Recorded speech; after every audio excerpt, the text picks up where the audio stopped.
Pokoj Boží cirkev, vypočuj si to do konca a poprosím ťa, zdieľaj toto video. Prosím, iním to tiež požehna a dá silu ísť ďalej. Ďakujem. So slzami v očiach som sa Boha spýtala, prečo si ma nechal prejsť všetkou touto bolesťou?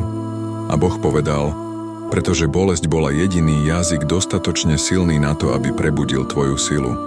Spýtala som sa, zlomená, prečo mi najviac ublížili ľudia, ktorým som dôverovala? A Boh odpovedal, pretože som ťa učil, že vernosť sebe samému je pred vernosťou ostatným. Spýtala som sa, frustrovaná, prečo sa mi zdá, že môj život sa oneskoruje? A Boh povedal, pretože neponáhľam sa tvoju cestu, chránim tvoj osud. Spýtala som sa, unavená, prečo stále padám?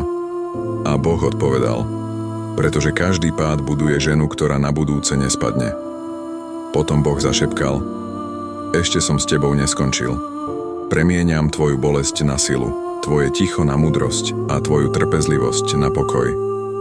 Verím, že vám to dalo silu ísť ďalej. Čo bolo včera je už história, už sa to nedá zmeniť. Ale to, čo urobíš zajtra, ešte môžeš zmeniť. A byť víťazom a chodiť z víťazstva do víťazstva a z požehnania do požehnania.